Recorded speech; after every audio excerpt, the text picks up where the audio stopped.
성근이가 뭐라 하더냐? 사업 자금이 필요하다고 했어요. 성민아, 통장 성근이한테 줘라. 아버지가 안 도와주면 누가 도와주노? 너는 착하니까 이해하지?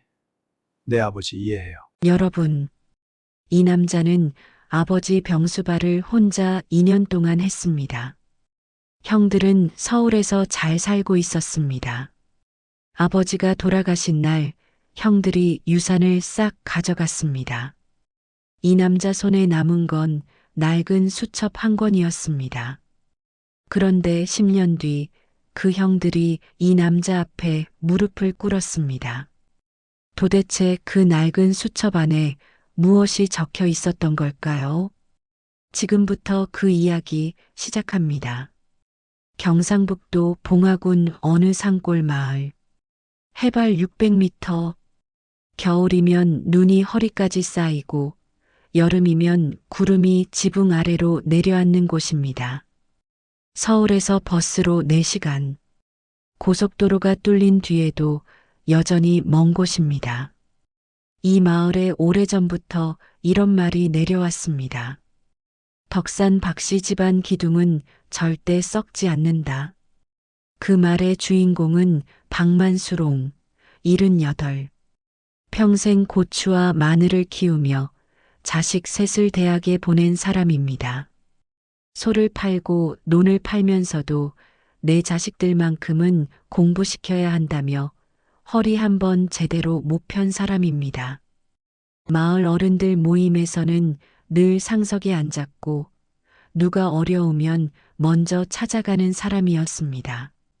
남에게 손 벌린 적 없다는 자존심 하나로 70평생을 버텨온 사람이었습니다. 그런 박만수롱에게 세 아들이 있었습니다. 장남 성근 43. 한때 검사였다가 지금은 서울 강남에서 법무법인을 운영하고 있습니다. 마을 사람들이 덕산 박씨 집안에서 검사가 나왔다며 잔치를 벌이던 날 박만수롱은 그날 밤 혼자 뒷마당에 나가 소주 한 잔을 따랐다고 합니다. 기쁨인지 서러움인지 그 자신도 몰랐노라고. 둘째 성우 41. 인천 대기업 부장입니다. 명절에 내려오면 마을 어른들한테 양주를 돌리고 처가 쪽 자랑을 늘어놓다가 이틀 만에 올라갑니다. 막내 성민 32. 마을 인근 농협 직원입니다. 결혼도 못했고 서울 한번 변변히 올라가 본 적도 없습니다. 집안 모임에서는 늘 구석 자리였고 형들이 오면 자연스레 부엌을 도왔습니다. 누군가 성민이는 왜 형들이랑 달리 저 모양이냐고 하면 박만수롱이 짧게 받아쳤습니다. 그래도 우리 성민이는 착하다. 그게 전부였습니다. 막내 아들 성민이가 아버지에게 받은 칭찬은 평생 그게 전부였습니다. 석 달 전 박만수롱에게 췌장암 3기 판정이 내려졌습니다. 진단서를 받아든 날 그는 의사 앞에서도 병원을 나서면서도 집에 돌아와서도 아무 말이 없었습니다. 저녁상 앞에 앉아 밥 한 술을 뜨다가 숟가락을 내려놓으며 그저 짧게 말했습니다. 성민아, 내일 텃밭 고추 좀 따거라. 빨갛게 다 됐을 거다. 그게 전부였습니다. 성민은 그날 밤 이불을 뒤집어 쓰고 소리 없이 울었습니다. 형들에게 연락이 갔습니다. 장남 성근의 전화는 3분 42초였습니다. 성민아, 내가 지금 재판 준비 중이라 당장 내려가기가 어렵다. 병원 수속은 내가 비용 댈 테니까 내가 잘 챙겨드려. 둘째 성우는 더 짧았습니다. 야, 나 다음 달에 승진 심사 있어. 명절에 내려갈게. 그때까지 내가 좀 부탁해라. 성민은 두 형의 전화를 받으면서 한마디도 따지지 않았습니다. 예, 형. 알겠습니다를 반복하고 전화를 끊었습니다. 그리고 아버지 방문을 조용히 열어봤습니다. 아버지는 천장을 바라보며 누워 있었습니다. 눈은 떠 있었지만 아무것도 보지 않는 눈이었습니다. 성민은 조용히 문을 닫았습니다. 그날부터 성민의 하루가 바뀌었습니다. 농협을 6개월 휴직했습니다. 상사가 그러다 잘릴 수도 있다고 했지만 성민은 그냥 허리를 굽혔습니다. 아침 5시면 일어나 아버지 미음을 끓였습니다. 낮에는 읍내 병원을 오갔고 항암 주사를 맞고 돌아온 아버지가 구역질을 하면 등을 쓸어드렸습니다. 밤에 통증이 심해지면 손을 잡고 날이 밝을 때까지 옆에 있었습니다. 아버지가 기저귀를 차야 하는 날이 왔습니다. 성민은 아무 말도 하지 않았습니다. 말이 필요 없었습니다. 그냥 했습니다.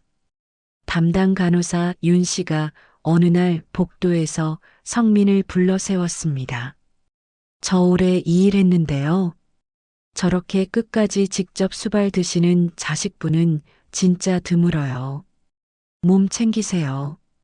성민은 고맙다고 인사하고 복도 끝 화장실로 들어갔습니다. 세면대 앞에 서서 수돗물을 틀었습니다. 그리고 한동안 거울을 보지 못했습니다. 아버지가 입원한 지 2달째 되던 날 장남 성근이 내려왔습니다. 검은 외제차에서 내리는 형의 모습은 여전히 번듯했습니다. 병실에 들어서며 수박 한 통과 홍삼 한 박스를 내려놓더니 아버지 손을 잡았습니다. 아버지, 많이 힘드세요? 얼굴이 많이 상하셨네. 아이고, 성근이 왔나? 바쁜데 내려왔어? 그럼요, 아버지 보러 와야죠. 20분이 지났습니다. 성근이 성민에게 눈짓을 했습니다. 복도로 나오라는 신호였습니다. 병원 복도 끝 두 형제가 나란히 섰습니다. 성민아, 나 요즘 사업 확장 건이 있는데 초기 자금이 좀 필요해. 성민은 말없이 형을 바라봤습니다. 아버지 농협 통장 있잖아. 거기 3억 좀 넘게 있다고 들었는데 아버지한테 여쭤봐. 내가 나중에 몇 배로 돌려드린다고. 성민의 손이 주먹이 됐습니다. 보이지 않게 바지춤 뒤쪽으로 꽉 쥐었습니다. 형, 그 돈은 아버지 치료비 써야 해. 야, 아버지 산정 특례 있잖아. 나라에서 다 지원되고 내가 병원비 된다고 했잖아. 아버지한테 한 번만 여쭤봐. 부탁이야. 그날 밤 성민은 아버지 손을 잡고 한참을 앉아 있었습니다. 아버지가 먼저 말을 꺼냈습니다. 성근이가 뭐라 카더나. 사업 자금이 필요하다고 했어요. 그래. 아버지도 들었다. 잠깐의 침묵이 흘렀습니다. 성민아, 통장 성근이한테 줘라. 아버지, 형이 필요하다는데 아버지가 안 도와주면 누가 도와주노? 너는 착하니까 이해하지? 착하니까 이해한다. 그 말이 성민의 가슴에 박혔습니다. 평생 들어온 말이었습니다. 착하니까 양보해라. 착하니까 참아라. 착하니까 이해해라. 그래서 항상 성민의 차례는 없었습니다.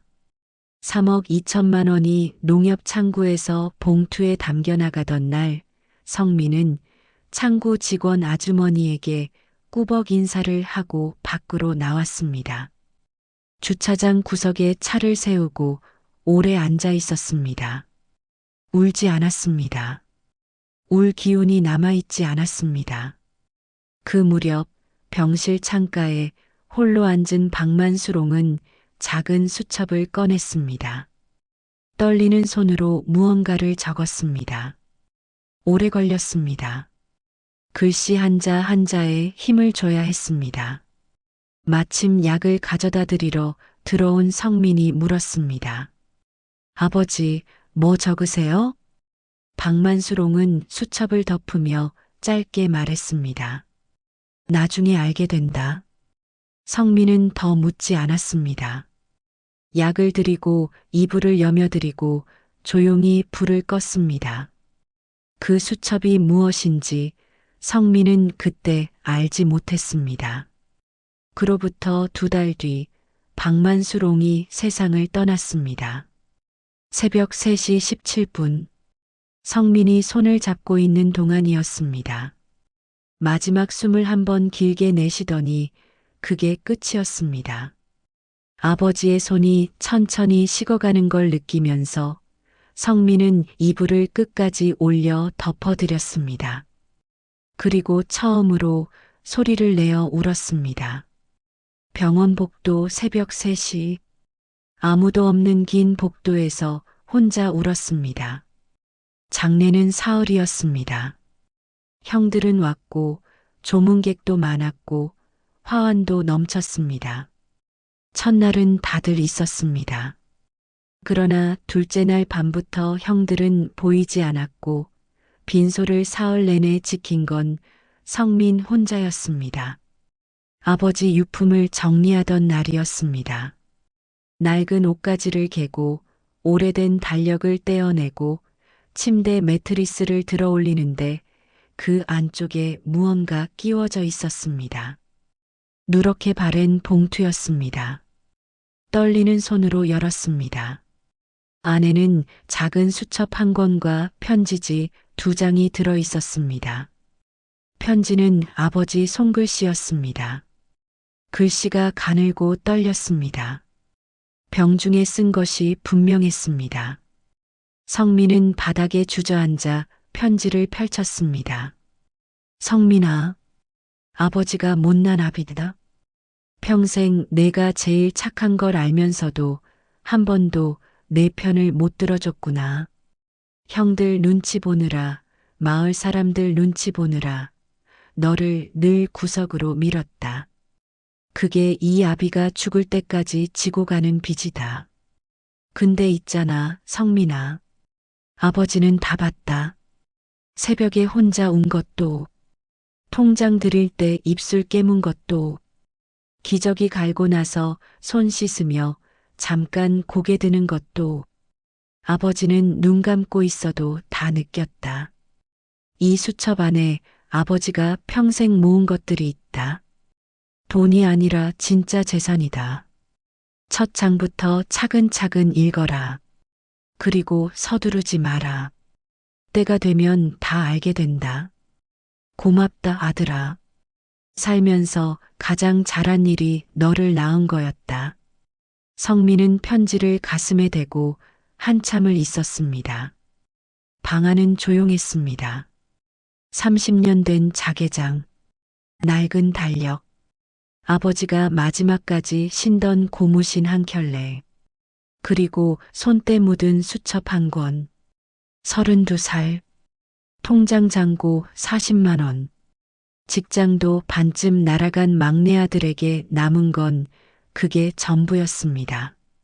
그런데 그 수첩 안에는 아무도 상상하지 못한 것들이 빼곡히 적혀 있었습니다. 그리고 그것이 이 이야기의 진짜 시작이었습니다. 장례가 끝난 지 사흘째 되던 날이었습니다. 성민은 아침부터 아버지 방을 청소하고 있었습니다. 이불을 걷어내고 창문을 열고 오래된 먼지를 닦아냈습니다. 아버지 냄새가 아직 방 안에 남아 있었습니다. 파스 냄새와 한약 냄새가 섞인 그 특유의 냄새. 성민은 걸레를 든 채 한동안 멈춰 서 있었습니다. 그때 마당 쪽에서 차 소리가 들렸습니다. 형 성근이었습니다. 이번에는 혼자가 아니었습니다. 둘째 성우도 함께였습니다. 두 형이 동시에 내려온 건 아버지 장례 이후 처음이었습니다. 성민은 마당으로 나갔습니다. 형들 왔어요? 성근이 차에서 내리며 주변을 한번 훑었습니다. 마을을 살피는 눈이었습니다. 인사를 나누는 눈이 아니었습니다. 성민아, 안에서 얘기하자. 셋이 방 안에 앉았습니다. 성근이 서류 봉투 하나를 꺼내 탁자 위에 올려놓았습니다. 아버지 명의로 남아있는 땅 있잖아. 저 뒤쪽 텃밭이랑 거기 붙은 임야. 예. 그거 우리 셋이 나눠야지. 아버지 돌아가셨으니까 법적으로 상속 절차 밟아야 해. 내가 서류 다 준비해 왔어. 여기 도장만 찍으면 돼. 성민은 서류를 내려다봤습니다. 땅을 셋이 나눈다고 했지만 지분 비율이 눈에 들어왔습니다. 성근 50, 성호 30, 성민 20이었습니다. 형, 이거 왜 제가 20이에요? 야, 내가 여기 살면서 아버지 땅 쓴 거 생각해봐. 그리고 형들이 그동안 얼마나 돈 보탰는지 알아? 병원비만 해도 내가 얼마를 댔는데. 성민은 조용히 서류를 다시 봤습니다. 병원비. 성근이 실제로 보낸 돈은 2번이었습니다. 첫 달 50만 원, 두 번째 달 30만 원. 그 이후로는 없었습니다. 형, 저는 도장 못 찍겠어요. 방 안 공기가 달라졌습니다. 성근의 눈썹이 올라갔습니다. 뭐? 아버지가 저한테 남기신 게 있어요. 그거 확인하고 나서 결정하고 싶어요. 야, 그 낡은 수첩 말하는 거야? 그게 뭔 재산이야? 그냥 일기장이잖아. 그래도요. 성근이 낮은 목소리로 말했습니다. 성민아, 너 지금 형한테 대드는 거야? 성민은 대답하지 않았습니다. 시선을 서류에 고정한 채 아무 말도 하지 않았습니다. 둘째 성우가 끼어들었습니다. 야, 성민아, 형이 다 알아서 하는 거잖아. 괜히 복잡하게 만들지 말고 그냥 찍어. 우리 셋이 사이좋게 나누자는 거잖아. 사이좋게. 그 말이 성민의 귀에 이상하게 들렸습니다. 2년 동안 한 번도 내려오지 않던 형들이 아버지가 돌아가시고 사흘 만에 서류를 들고 나타나서 하는 말이 사이좋게였습니다. 저는 오늘은 못 찍겠어요. 성근이 자리에서 일어났습니다. 서류를 집어들며 말했습니다. 알겠어. 두고 보자. 두 형이 나갔습니다. 차 소리가 멀어졌습니다. 성민은 혼자 방 안에 앉아 있었습니다. 탁자 위에 찻잔 2개가 그대로였습니다. 형들은 차 한 모금도 마시지 않고 갔습니다. 사흘 뒤였습니다. 성민이 저녁 무렵 마을 슈퍼에 들렀을 때였습니다. 안쪽에서 목소리가 들렸습니다. 성근의 목소리였습니다. 마을 어른 2-3분과 얘기하는 중이었습니다. 성민은 문 앞에서 멈췄습니다. 아버지가 살아계실 때부터 저 녀석이 귀에 대고 이간질을 했어요. 형들 욕을 하도 해서 저도 나중엔 연락을 끊었다고요. 그러더니 이제 유산을 독차지하겠다고 도장을 안 찍는 거잖아요. 마을 어른이 혀를 찼습니다. 아이고, 그래서 형제간의 사이가 안 좋았구나. 제가 얼마나 속이 상하겠어요. 아버지 병원비도 제가 다 댔는데. 성민은 슈퍼 문을 열지 않았습니다. 그대로 돌아섰습니다. 밤길을 걸어 집으로 돌아오는 동안 성민은 아무 생각도 하지 않으려 했습니다. 그러나 발이 무거웠습니다. 평생 이 마을에서 살아온 어른들이 내일부터 자신을 다른 눈으로 볼 것이었습니다. 해명할 수도 없었습니다. 해명을 한다고 달라질 것도 없었습니다. 마당에 들어서니 하늘에 별이 가득했습니다. 아버지가 살아계실 때 가끔 이 마당에 평상을 내놓고 둘이 누워 별을 봤습니다. 아버지는 별자리 이름을 하나하나 가르쳐줬고 성민은 다 잊어버렸고 그래도 아버지는 매번 다시 가르쳐 줬습니다. 그게 마지막으로 언제였는지 기억이 나지 않았습니다. 성민은 마루에 걸터 앉았습니다. 그리고 처음으로 수첩을 펼쳤습니다. 첫 장에는 짧은 문장 하나가 적혀 있었습니다. 성민아, 서두르지 마라. 이 수첩은 봄이 3번 지나거든 그때 읽어라. 그 전에는 첫 장만 보고 덮어두어라.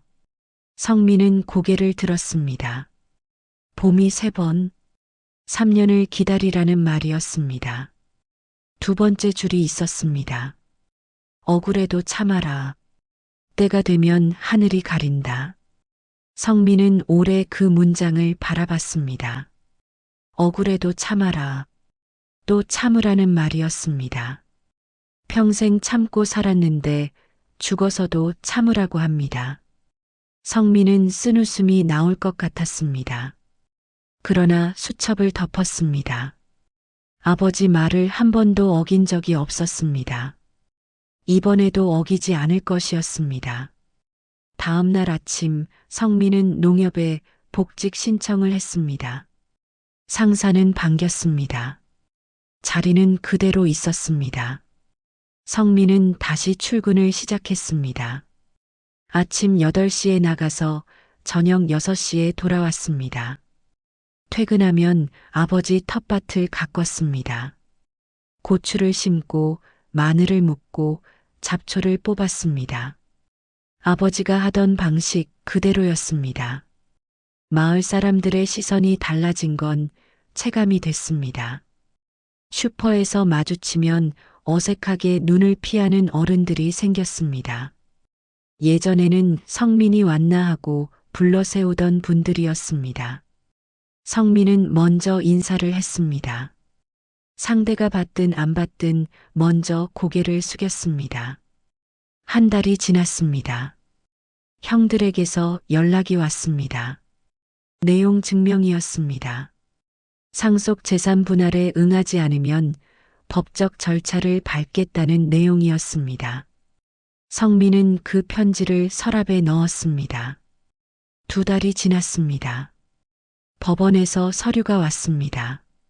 성민은 읍내법률구조공단을 찾아갔습니다. 담당 직원이 서류를 훑어보더니 말했습니다. 아버님이 유언장을 따로 남기신 게 없으세요? 수첩이 하나 있는데 아직 다 못 읽었어요.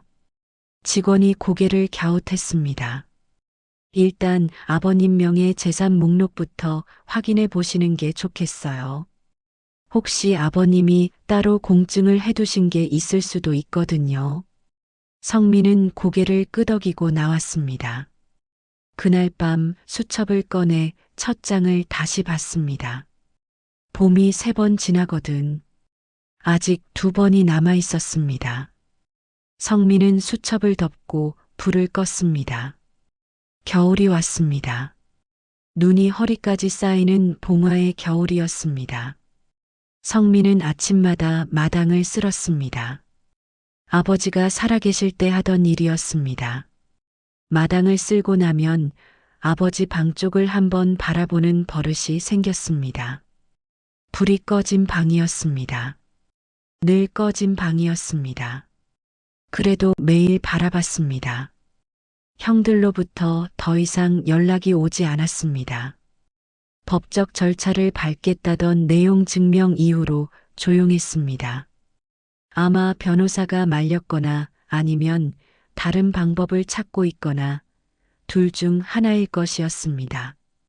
마을 어른 한 분이 어느 날 성민에게 말을 걸었습니다. 예전부터 아버지와 친하게 지내던 칠순의 이 노인이었습니다. 성민아, 나는 내 아버지한테 들어서 다 안다. 형들이 뭐라 해도 신경 쓰지 마라. 성민은 고개를 숙였습니다. 아버지가 뭐라고 하셨는데요? 노인이 잠깐 뜸을 들이더니 말했습니다. 내 녀석이 제일 닮았다고. 본인을. 성민은 그 말을 듣고 한동안 아무 말도 하지 못했습니다. 집으로 돌아와 마루에 앉아 하늘을 봤습니다. 겨울 하늘은 맑았습니다. 별이 많았습니다. 아버지가 가르쳐준 별자리 이름이 문득 떠올랐습니다. 오리온 자리. 그것만 기억이 났습니다. 성민은 그날 밤 오래 마루에 앉아 있었습니다. 수첩은 서랍 안에 있었습니다. 봄이 한 번 더 와야 했습니다. 여러분, 억울함을 참는데도 용기가 필요합니다. 그것도 아무나 할 수 없는 가장 단단한 종류의 용기입니다. 봄이 2번 지났습니다. 성민의 하루는 달라진 것이 없었습니다. 아침 5시에 일어나 마당을 쓸고 8시에 농협에 출근하고 저녁 6시에 돌아와 텃밭을 가꿨습니다. 고추를 심고 마늘을 묻고 잡초를 뽑았습니다. 아버지가 하던 방식 그대로였습니다. 마을 사람들은 처음엔 수군댔지만 이제는 그러지 않았습니다. 수군댈 거리가 없었습니다. 성민은 조용했고 성실했고 늘 먼저 인사를 했습니다.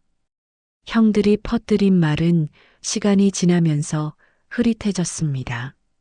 사람들은 눈으로 보이는 것을 결국 믿게 되어 있었습니다. 형들로부터는 여전히 연락이 없었습니다. 법적 절차를 밟겠다던 내용 증명 이후로 완전히 조용했습니다. 성민은 그것이 오히려 불안했습니다. 조용한 데는 이유가 있는 법이었습니다. 3번째 봄이 왔습니다. 산수유가 먼저 피고 진달래가 뒤를 따랐습니다.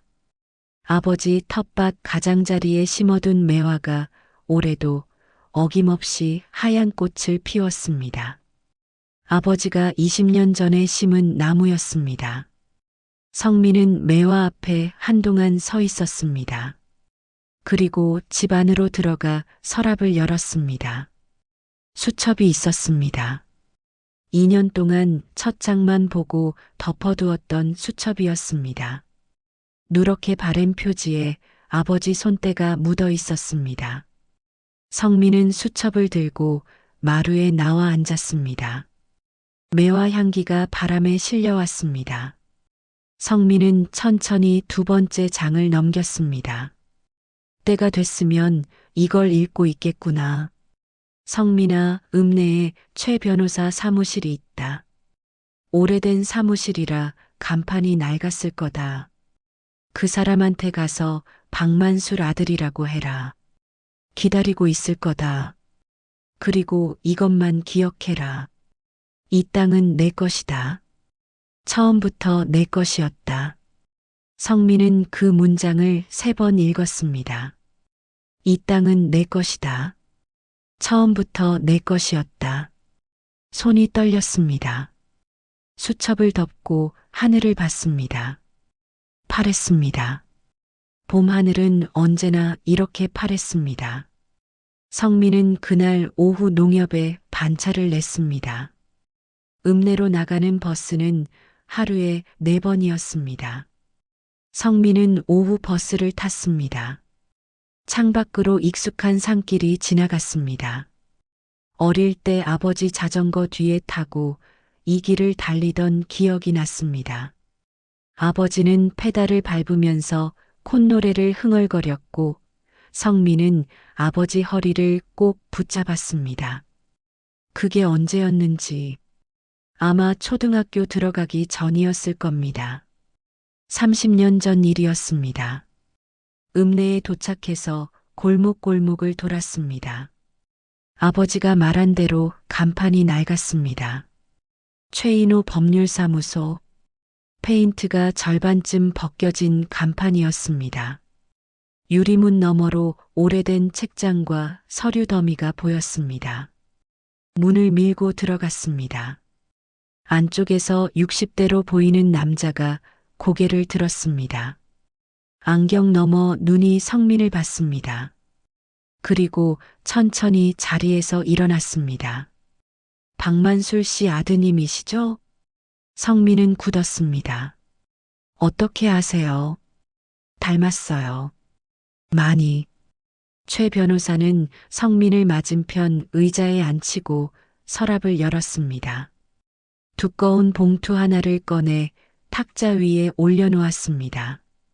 어르신이 3년 전에 맡겨두신 겁니다. 꼭 3년 뒤에 아들이 찾아올 거라고 하셨어요.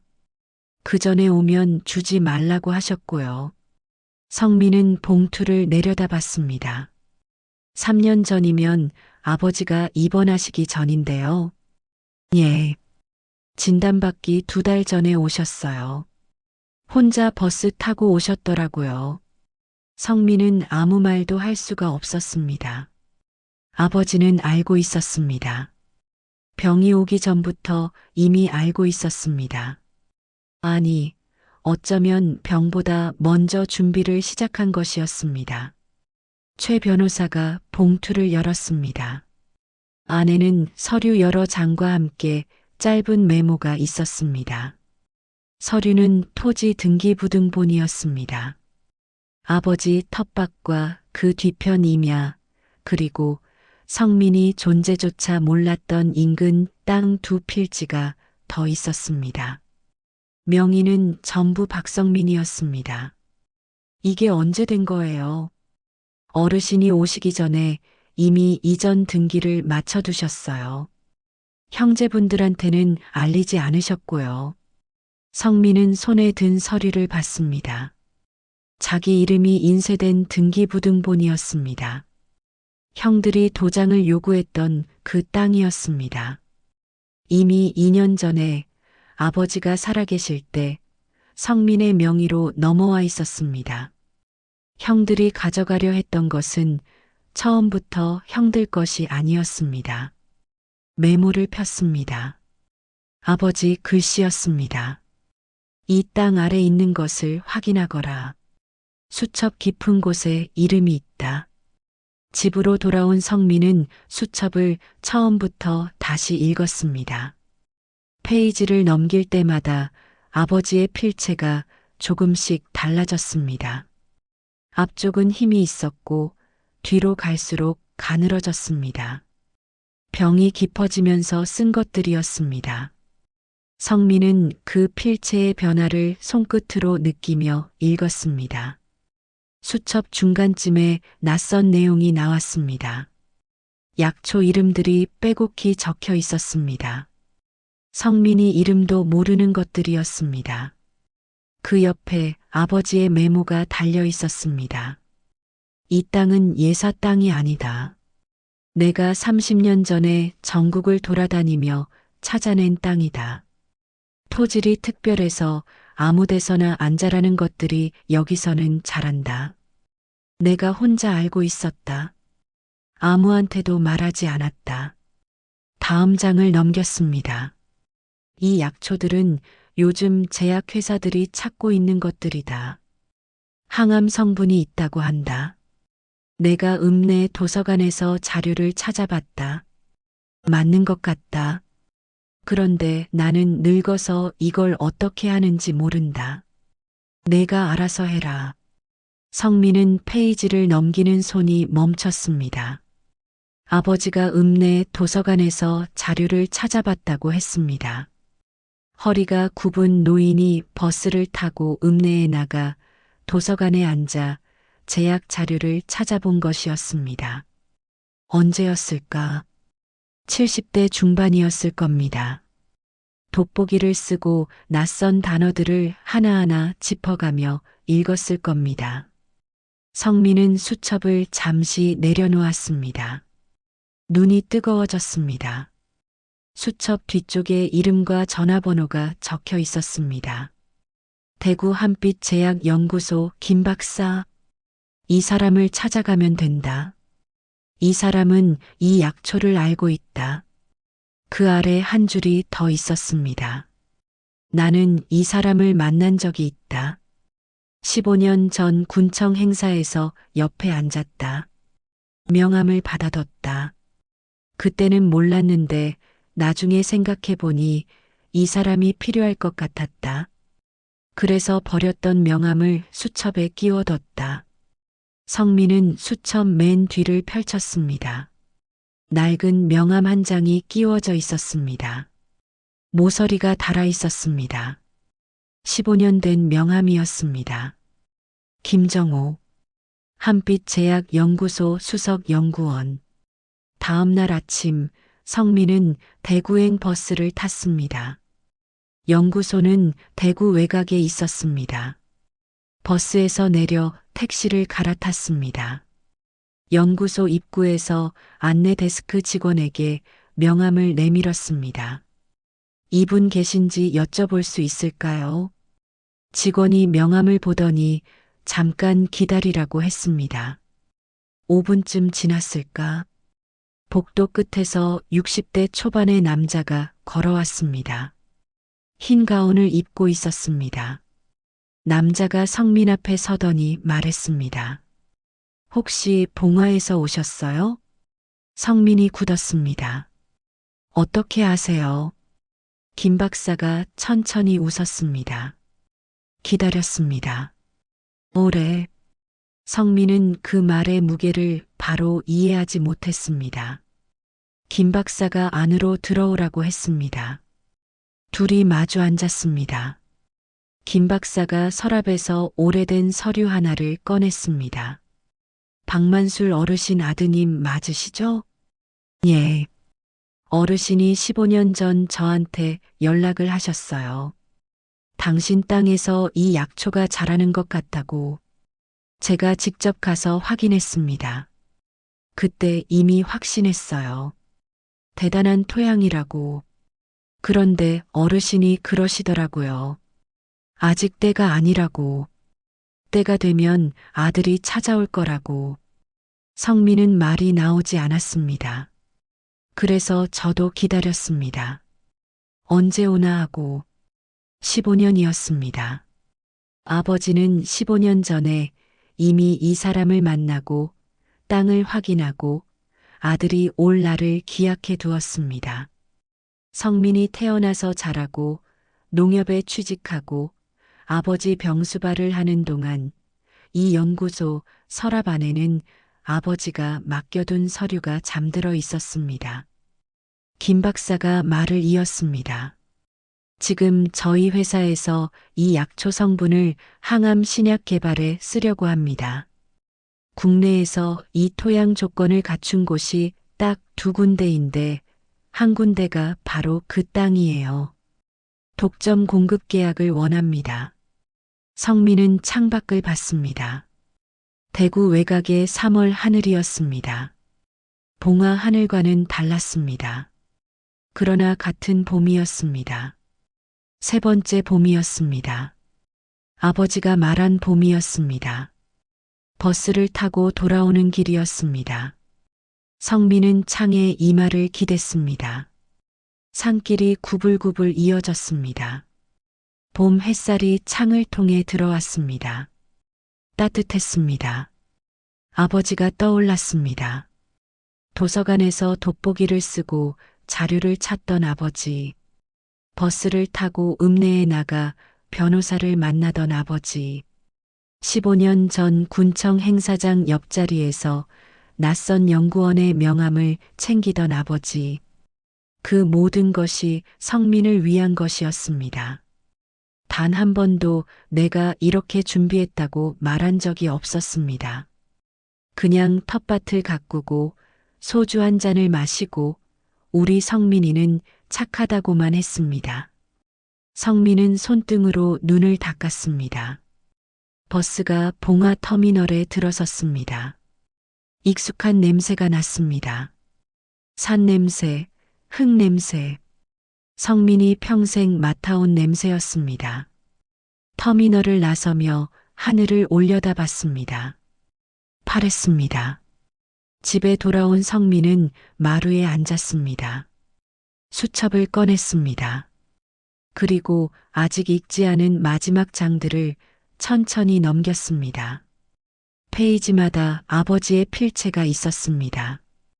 가늘고 떨리는 글씨들이었습니다. 마지막에서 두 번째 장에 이런 문장이 있었습니다. 성민아, 형들을 미워하지 마라. 그 아이들도 내 자식이다. 내가 잘 되거든 외면하지 마라.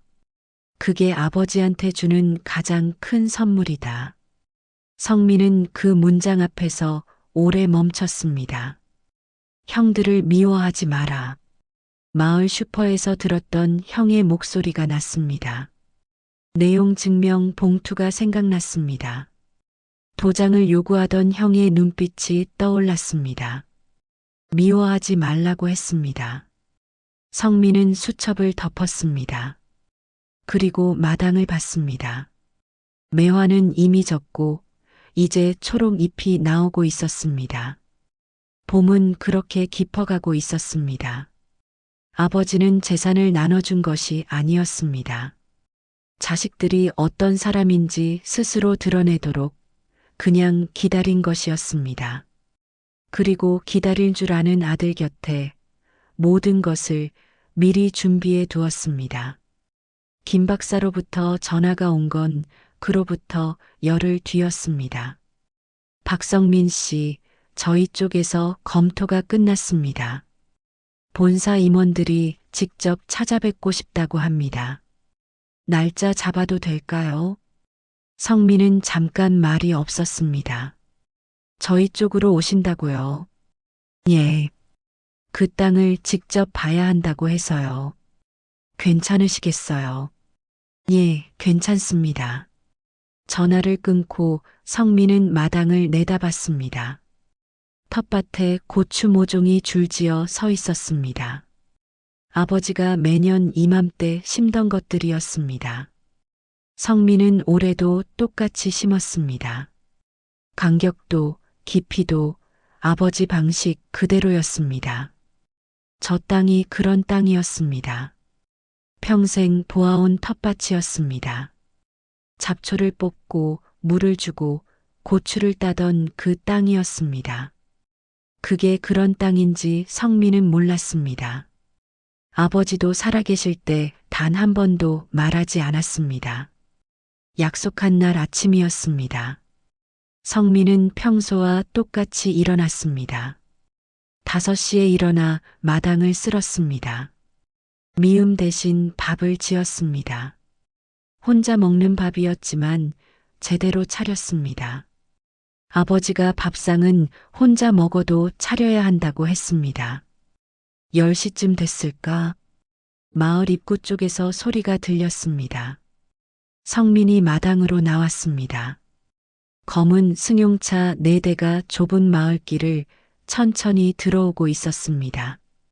봉화산골 마을에서는 보기 어려운 차들이었습니다. 마을 어귀에서 할머니 2분이 멈춰서서 바라봤습니다. 차들이 성민의 집 앞에 섰습니다. 차에서 내린 사람들은 양복 차림이었습니다. 5명이었습니다. 맨 앞에 김 박사가 있었고 그 뒤로 나이든 남자 1명과 젊은 임원들이 따라 내렸습니다. 김 박사가 성민에게 다가왔습니다. 오래 기다리셨죠? 이분이 저희 회사 대표이사 박 회장님이십니다. 나이든 남자가 성민에게 손을 내밀었습니다. 70 가까워 보이는 사람이었는데 눈빛이 날카로웠습니다. 박성민 씨, 먼 곳까지 직접 찾아와서 미안합니다. 그런데 이 땅은 직접 봐야 할 것 같아서요. 괜찮습니다. 들어오세요. 성민은 사람들을 텃밭으로 안내했습니다. 박 회장이 걸으면서 주변을 살폈습니다. 임원들이 뒤를 따랐고 김 박사는 성민 옆에 걸었습니다. 텃밭 끝 임야와 경계가 맞닿은 곳에 이르렀을 때 박 회장이 멈춰 섰습니다. 땅을 내려다봤습니다. 그리고 무릎을 굽혀 흙을 한 줌 집었습니다. 손바닥 위에서 흙을 천천히 살폈습니다. 아무 말이 없었습니다. 임원들도 조용했습니다. 30초쯤 지났을까? 박 회장이 일어서며 말했습니다. 김 박사 말이 맞았네요. 그게 전부였습니다. 그런데 그 한마디에 임원들의 표정이 달라졌습니다. 안으로 들어와 마루에 앉았습니다. 성민이 차를 내왔습니다. 오래된 찻잔이었습니다. 아버지가 쓰던 것들이었습니다. 박 회장이 찻잔을 들고 천천히 마셨습니다. 박성민 씨, 단도직입적으로 말씀드리겠습니다. 예. 이 땅에서 나오는 약초를 저희가 독점 공급받고 싶습니다. 신약 개발의 핵심 원료가 됩니다. 계약금으로 500억을 제시합니다. 이후 로열티는 연 매출의 15%로 별도 협의하겠습니다. 마루에 잠깐 침묵이 흘렀습니다. 성민은 찻잔을 내려놓았습니다. 500억이라는 숫자가 귀에 들렸습니다. 그런데 이상하게 실감이 나지 않았습니다. 통장 잔고 40만 원으로 살아온 사람에게 500억은 그냥 숫자였습니다. 너무 큰 숫자는 오히려 아무 느낌이 없었습니다. 성민이 말했습니다. 바로 결정하기가 어렵습니다. 며칠 생각해봐도 될까요? 박 회장이 고개를 끄덕였습니다. 물론입니다. 서두를 것 없습니다. 일행이 자리에서 일어났습니다. 차로 돌아가는 사람들의 뒷모습을 보면서 성민은 마루 기둥에 기댔습니다. 바람이 불었습니다. 텃밭의 고추 모종들이 살랑거렸습니다. 그날 저녁이었습니다. 성민이 저녁을 먹고 설거지를 하는데 전화가 왔습니다. 모르는 번호였습니다. 받았습니다. 야, 성민아. 형 성근이었습니다. 목소리가 달랐습니다. 법무법인 대표로 서울에서 잘 나가던 사람의 목소리가 아니었습니다. 어딘가 허전하고 조급한 목소리였습니다. 오늘 거기 큰 차들 왔다며. 마을 사람한테 들었어. 성민은 설거지하던 손을 멈췄습니다. 누구한테 들었어요? 그게 중요해? 야, 무슨 일이야? 그 땅 때문에 온 거 아니야? 얼마 줬어? 야, 성민아, 나 요즘 좀 힘들어. 사업이 잘 안 돼서. 형이 좀 도와달라고 하면 안 되겠냐? 우리 형제잖아. 성민은 전화기를 내려다봤습니다. 우리 형제. 49제 날 서류를 들고 와서 도장을 요구하던 형이었습니다. 마을 슈퍼에서 마을 어른들 앞에 성민 욕을 하던 형이었습니다. 내용 증명을 보내던 형이었습니다. 그 형이 지금 우리 형제라고 했습니다. 성민은 잠시 눈을 감았습니다. 아버지 수첩의 문장이 떠올랐습니다. 형들을 미워하지 마라. 그 아이들도 내 자식이다. 형, 나 지금 바빠. 뚝. 전화를 끊었습니다. 설거지통에 물소리만 남았습니다. 성민은 다시 그릇을 닦기 시작했습니다. 손이 떨리지 않았습니다. 목소리도 흔들리지 않았습니다. 그냥 바빴습니다. 정말로. 이틀 뒤 성민은 최 변호사를 찾아갔습니다. 읍내 낡은 사무실. 최 변호사가 서류를 펼쳐놓고 기다리고 있었습니다. 계약서 검토 부탁드리려고요. 최 변호사가 안경을 고쳤으며 서류를 받았습니다. 어르신이 살아계실 때 저한테 부탁을 하나 하셨어요. 성민이 받습니다. 계약할 때 제가 꼭 옆에 있어 달라고 하셨어요. 아들이 혼자 하면 무서울 거라고. 성민은 아무 말도 하지 못했습니다. 최 변호사가 서류를 넘기면서 중얼거렸습니다. 참 대단한 어른이셨어요. 이렇게까지 준비를 하시다니. 계약은 일주일 뒤에 이루어졌습니다. 대구 제약회사 본사 회의실이었습니다. 긴 탁자 양쪽으로 양복 입은 사람들이 앉았습니다. 성민 옆에는 최 변호사가 앉았습니다. 박 회장이 말했습니다. 박성민 씨, 이 계약이 성사되면 앞으로 이 땅은 대한민국 제약 역사에 남을 겁니다. 그 사실을 알고 계셨으면 합니다. 성민이 고개를 끄덕였습니다. 아버지가 알고 계셨을 겁니다. 저는 몰랐고요. 박 회장이 잠깐 성민을 봤습니다. 그리고 작게 웃었습니다. 좋은 아버지셨나 봐요. 예. 그 한마디가 나오는데 목이 잠깐 막혔습니다. 성민은 계약서 위를 내려다봤습니다. 도장을 찍는 손이 떨렸습니다. 아버지가 15년을 기다렸습니다. 성민이 3년을 기다렸습니다. 그 기다림이 이 계약서 한 장 위에 쌓여 있었습니다. 계약을 마치고 나오는 길이었습니다. 최 변호사와 나란히 주차장을 걸었습니다. 봄 저녁 바람이 불었습니다. 대구의 봄이었지만 봉화봄과 같은 냄새가 났습니다. 흙 냄새, 바람 냄새. 최 변호사가 말했습니다.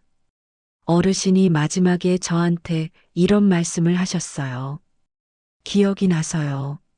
뭐라고 하셨는데요? 내 막내가 오면 잘 부탁드린다고. 그 녀석은 싸울 줄을 모른다고. 그러니까 내가 대신 싸워준 거다. 이렇게 하셨어요. 성민은 걸음을 멈췄습니다. 그 녀석은 싸울 줄을 모른다고. 아버지는 알고 있었습니다. 성민이 형 앞에서 주먹을 쥐면서도 끝내 말 한마디 못하는 걸. 마을 어른들 앞에서 억울해도 고개를 숙이는 걸. 평생 그 성격 때문에 구석으로 밀리는 걸. 그래서 아버지가 대신 싸웠습니다. 변호사를 세우고 등기를 옮기고 연구소를 연결해 두고 수첩에 글을 남기고 싸울 줄 모르는 아들을 위해 아버지가 평생 조용히 싸워두었습니다. 성민은 하늘을 올려다봤습니다. 별이 나오고 있었습니다. 오리온 자리가 보였습니다. 아버지가 가르쳐준 유일한 별자리였습니다. 소문은 빨랐습니다. 대구에서 큰 차들이 다녀간 것도, 계약이 성사됐다는 것도 며칠 만에 봉화마을 전체에 퍼졌습니다. 마을 어른들이 하나둘 성민을 찾아왔습니다. 예전에 어색하게 눈을 피하던 분들이었습니다. 성민아, 잘됐다. 내 아버지가 기뻐하시겠다.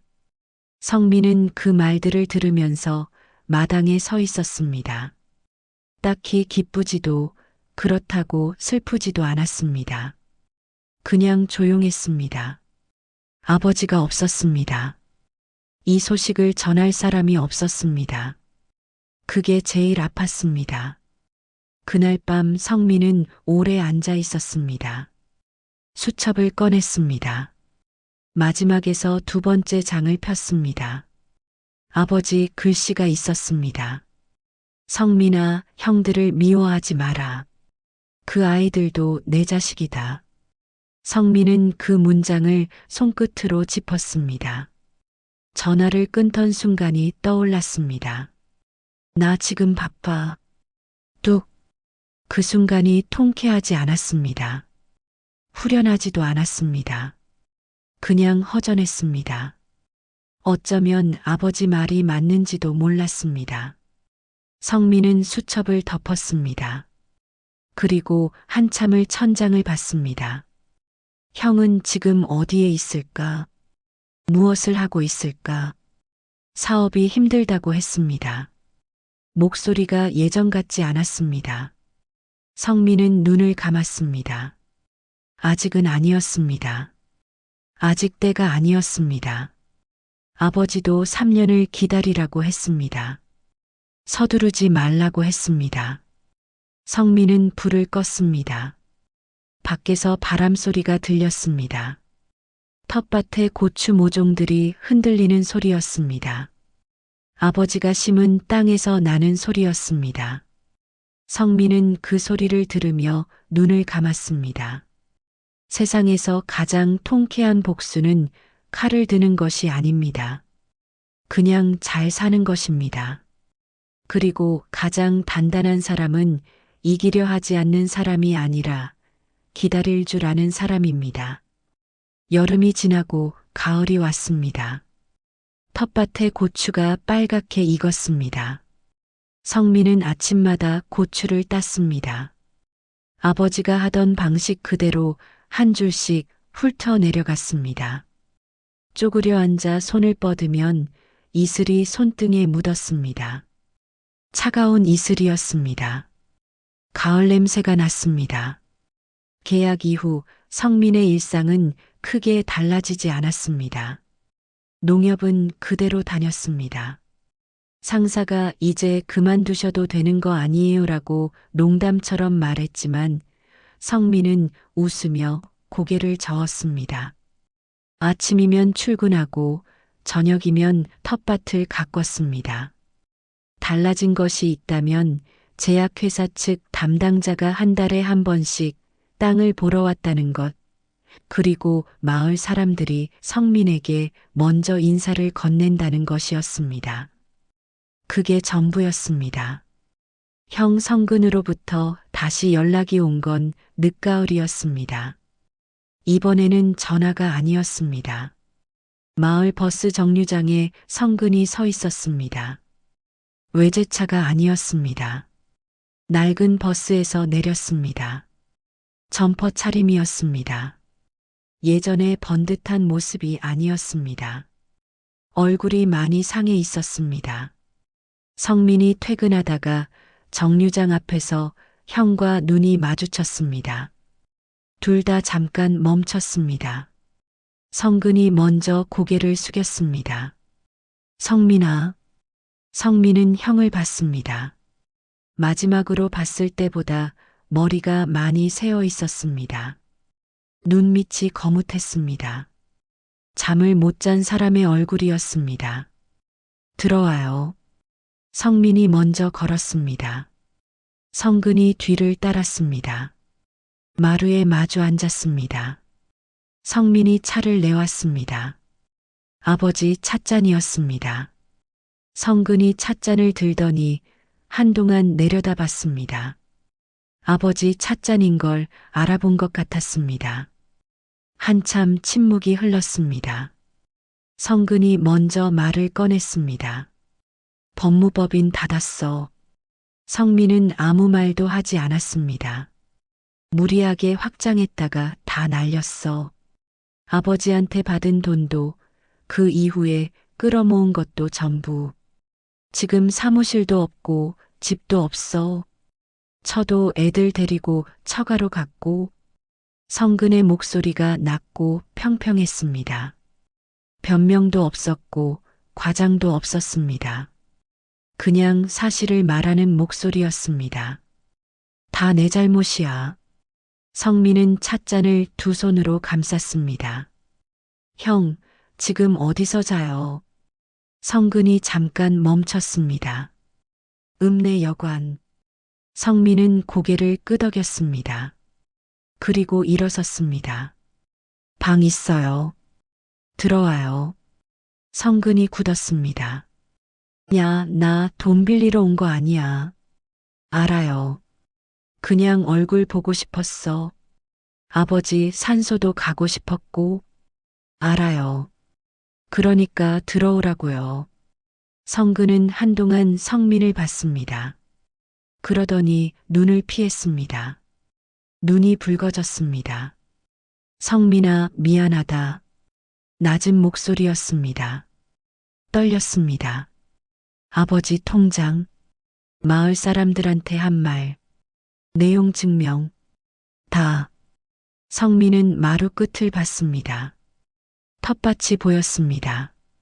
빨간 고추들이 저녁 햇살을 받고 있었습니다. 형, 밥은 먹었어요. 성근이 고개를 들었습니다. 밥 먹고 얘기해요. 성민이 밥을 지었습니다. 오래된 솥에 쌀을 안쳤습니다. 텃밭에서 고추를 따고 된장찌개를 끓였습니다. 김치를 꺼내고 계란을 부쳤습니다. 소박한 상이었습니다. 형제가 마주 앉았습니다. 성근이 숟가락을 들었다가 내려놓았습니다. 야, 이 된장찌개. 아버지 냄새 난다. 성민이 찌개를 받습니다. 아버지 방식대로 끓였어요. 된장도 아버지가 담근 거 남은 거 쓰고요. 성근이 한 숟가락 떴습니다. 천천히 먹었습니다. 그리고 오래 아무 말이 없었습니다. 밖에서 바람 소리가 들렸습니다. 가을 바람이었습니다. 성근이 말했습니다. 나 어릴 때 기억 있어. 아버지가 새벽에 밭에 나가시면 내가 일어나서 아버지 따라가던 거. 나는 자는 척 했는데 너는 맨날 따라 나섰잖아. 성민은 기억이 났습니다. 새벽 4시. 아버지가 밭에 나가는 소리를 들으면 잠이 깼습니다. 따라 나가면 아버지가 아무 말 없이 작은 호미를 하나 쥐어줬습니다. 둘이 나란히 쪼그려 앉아 잡초를 뽑았습니다. 말이 없었습니다. 그냥 같이 있었습니다. 기억해요. 나는 왜 안 따라갔을까? 성민은 대답하지 않았습니다. 대답이 필요 없는 말이었습니다. 형제는 말없이 밥을 먹었습니다. 저녁을 먹고 둘이 마당에 나왔습니다. 하늘에 별이 가득했습니다. 봉화의 가을 하늘이었습니다. 서울에서는 볼 수 없는 별들이었습니다. 성근이 하늘을 올려다봤습니다. 별이 이렇게 많았나? 항상 이랬어요. 나는 몰랐네. 둘이 한동안 하늘을 봤습니다. 성민이 말했습니다. 형, 내일 아버지 산소같이 가요. 성근이 고개를 끄덕였습니다. 말이 없었습니다. 바람이 불었습니다. 텃밭에 고추 모종들이 살랑거렸습니다. 아버지가 심은 땅에서 나는 소리였습니다. 다음 날 아침이었습니다. 성민이 일찍 일어나 밥을 지었습니다. 성근도 일찍 일어나 있었습니다. 마당에서 빗자루를 들고 있었습니다. 마당을 쓸고 있었습니다. 성민이 나오다가 멈췄습니다. 성근이 빗자루질을 하면서 말했습니다. 아버지가 매일 쓰셨잖아. 나도 해봐야지. 성민은 아무 말도 하지 않았습니다. 부엌으로 들어가 밥을 차렸습니다. 밥을 먹고 둘이 산을 올랐습니다. 아버지 산소는 마을 뒷산 중턱에 있었습니다. 성민이 한 달에 한 번씩 올라와 풀을 베고 돌보던 곳이었습니다. 비석에 박만술이라고 새겨져 있었습니다. 그 아래 생몰 연도가 있었습니다. 성근이 비석 앞에 서더니 천천히 무릎을 꿇었습니다. 한동안 아무 말이 없었습니다. 어깨가 흔들렸습니다. 소리는 없었습니다. 그냥 어깨만 흔들렸습니다. 성민은 옆에 서 있었습니다. 아무 말도 하지 않았습니다. 그냥 옆에 있었습니다. 한참 뒤에 성근이 고개를 들었습니다. 눈이 붉었습니다. 아버지, 나왔어요. 그게 전부였습니다. 바람이 불었습니다. 산 위에서 부는 바람이었습니다. 나뭇잎들이 흔들렸습니다. 성민은 그 바람을 맞으며 생각했습니다. 아버지가 듣고 있을 것 같았습니다. 내려오는 길이었습니다. 성근이 걸으면서 말했습니다. 성민아, 나 여기서 좀 있어도 되겠냐? 성민이 봤습니다. 서울 올라갈 곳도 없고 부끄럽지만 당분간 여기서 지내도 되면 돼요. 밥값은 할게. 텃밭 일이든 뭐든 돼요, 형. 성근이 잠깐 멈췄습니다. 야, 너 화 안 나냐? 나한테. 성민은 산 아래를 봤습니다. 마을이 내려다 보였습니다. 빨간 지붕들, 텃밭들, 좁은 마을길. 평생 살아온 곳이었습니다. 아버지가 미워하지 말라고 했어요. 성근이 고개를 들었습니다. 수첩에 적혀 있었어요. 형들을 미워하지 마라. 그 아이들도 내 자식이다. 성근은 한동안 말이 없었습니다. 아버지가 그랬어? 예. 나 같은 놈한테도? 예. 성근이 눈을 감았습니다. 그리고 천천히 내쉬었습니다. 긴 숨이었습니다. 오래 참고 있던 것을 내보내는 숨이었습니다.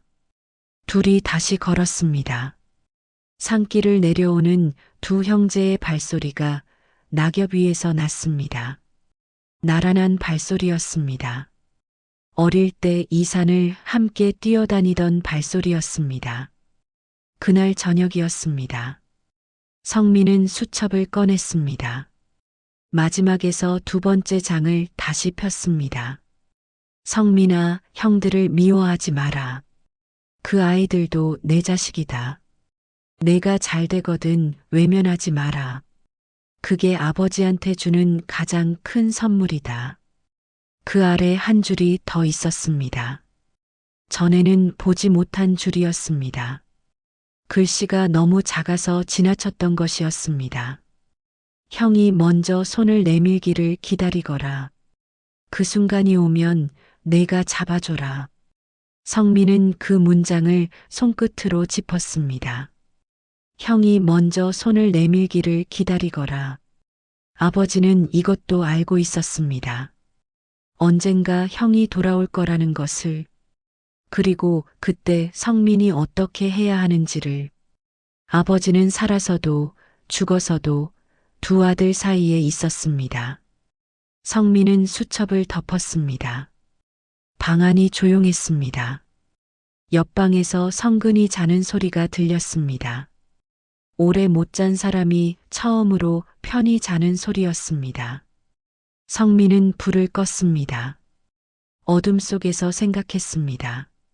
아버지, 형 왔어요. 말은 하지 않았습니다. 마음으로만 했습니다. 바람이 창을 두드렸습니다. 가을 끝의 바람이었습니다. 곧 겨울이 올 것이었습니다. 그리고 또 봄이 올 것이었습니다.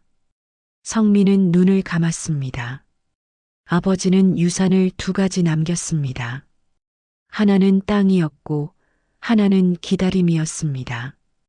땅은 성민에게 돈을 줬지만 기다림은 형제를 돌려줬습니다. 아버지는 그 두 번째 유산이 더 값지다는 걸 알고 있었습니다. 겨울이 지나고 봄이 왔습니다. 성근이 봉화에 내려온 지 5달이 됐습니다.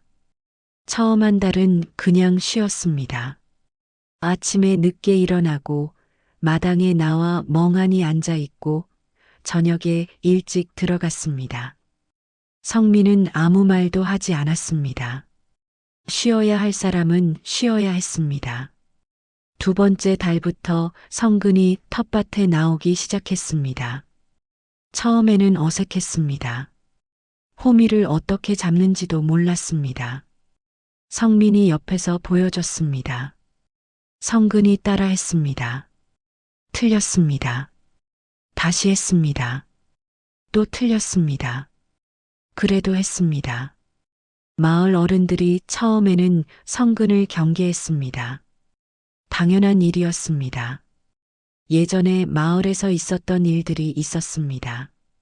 그러나 성근은 먼저 인사를 했습니다. 어른들을 만나면 고개를 숙였습니다. 아무것도 변명하지 않았습니다. 그냥 그렇게 했습니다. 석 달이 지나자 마을 어른 한 분이 성근에게 막걸리를 권했습니다. 경계가 풀리기 시작한다는 신호였습니다. 봄이 깊어지던 어느 날이었습니다. 성민이 퇴근하고 돌아오니 마당에 낯선 차가 서 있었습니다. 제약회사 담당자의 차가 아니었습니다. 더 큰 차였습니다. 안에 들어가니 성근이 손님과 마주 앉아 있었습니다.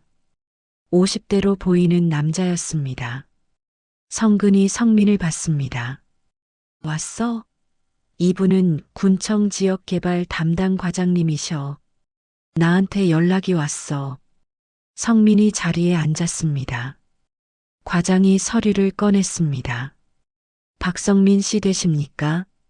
다름이 아니라 이 지역 일대를 약초 특화단지로 개발하는 사업이 추진 중입니다. 박 씨 땅이 중심이 될 수 있어서 협조를 구하러 왔습니다. 성민은 서류를 받습니다. 어떤 방식으로요?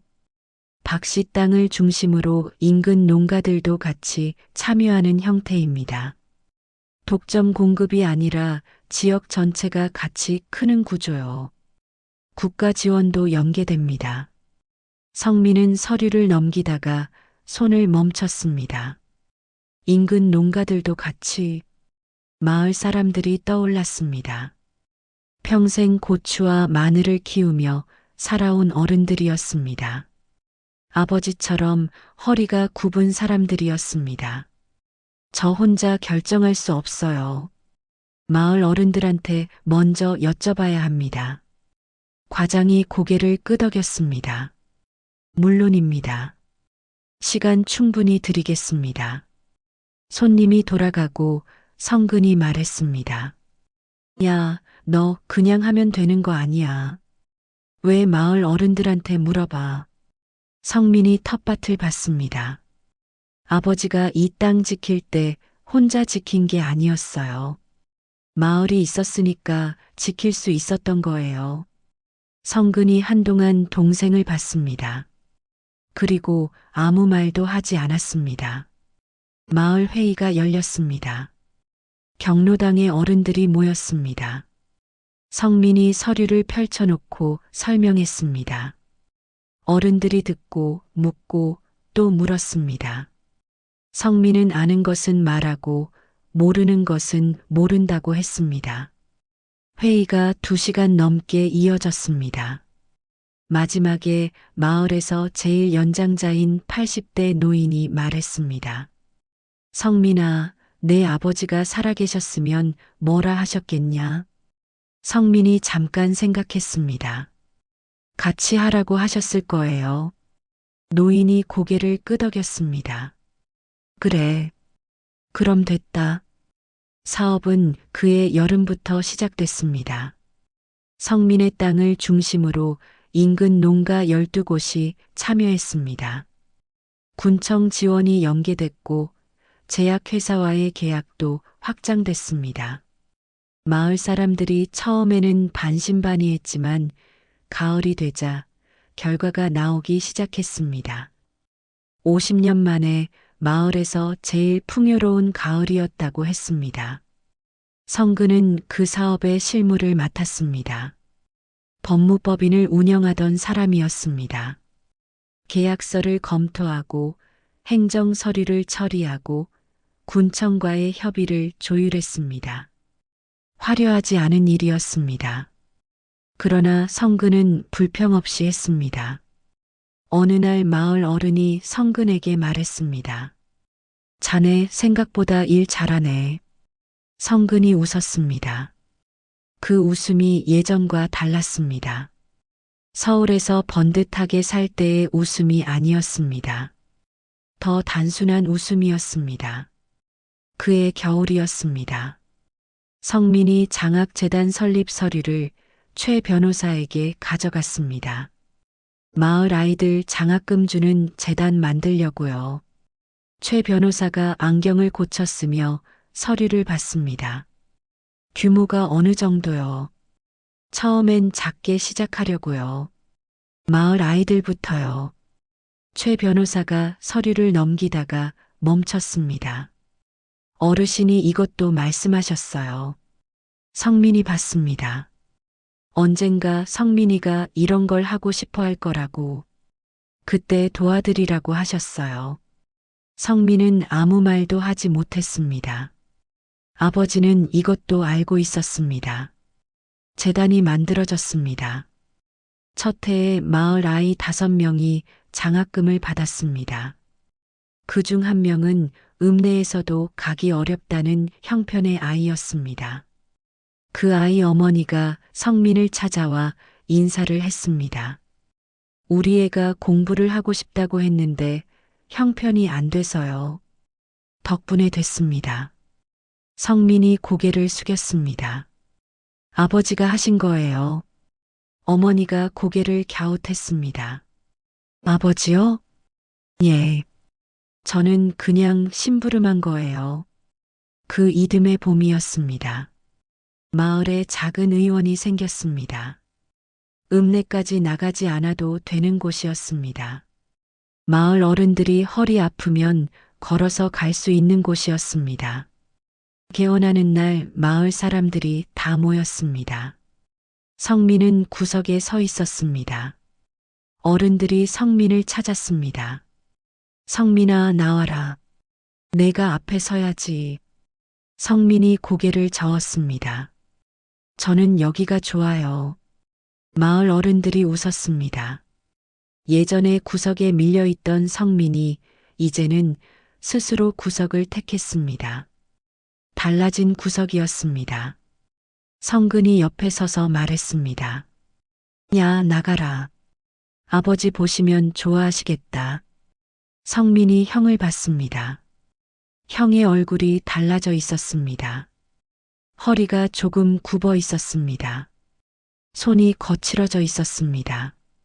봉화의 바람을 맞고 봉화의 흙을 만진 손이었습니다. 성민은 형 옆에 나란히 섰습니다. 사진을 찍었습니다. 마을 사람들이 다 같이 찍은 사진이었습니다. 성민과 성근이 나란히 서 있었습니다. 그날 밤이었습니다. 성민은 수첩을 꺼냈습니다. 마지막 장이었습니다. 한 번도 열지 않았던 장이었습니다. 아버지 글씨가 있었습니다. 가장 가는 글씨였습니다. 가장 늦게 쓴 것이었습니다. 성민아, 내가 이 마지막 장을 읽고 있으면 다 된 거다. 아버지는 욕심이 없다. 내가 잘 먹고 잘 사는 것보다 내가 웃고 사는 게 더 좋다.